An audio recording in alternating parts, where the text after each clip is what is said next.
If you're after a small car that majors on practicality, then the little Honda Jazz is pretty tough to beat. Now, if you follow me to the back, I'll show you what I mean. The doors open nice and wide, which makes it very easy to get in, and there's plenty of space back here too for adults. Look, lots of knee room and headroom, but the best bit is the seating system, which is so clever, you can actually operate it with one hand behind your back.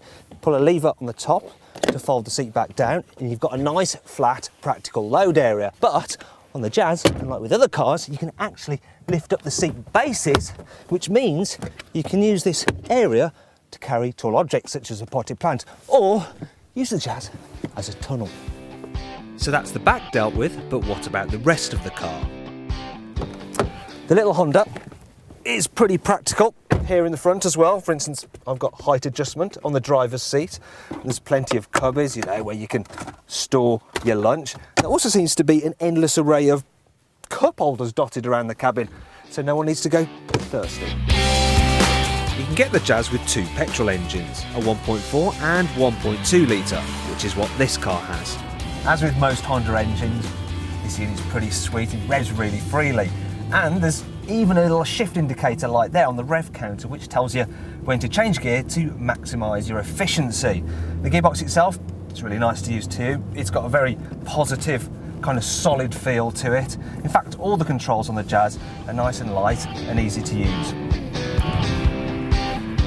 Another thing that's good about the Jazz is that it feels very light and airy inside. And that's because you've got lots of glass area and this very big, flat, wide windscreen. And that brings us on to the downsides, because the trade-off is that you've got this really big, fat A-pillar. And that means that when you're at a junction like this, you've got this blind spot, which means it's pretty tricky when you're pulling out. Other bad points include the fact that at higher speeds, the Jazz can be a little bit noisy inside. Also, the suspension is a little bit kind of firm and jittery. It never seems to settle, which means that it's not actually as comfortable as you'd think. There isn't a trade-off in terms of sporty handling though, because while the Jazz is competent, you'd hardly describe it as fun.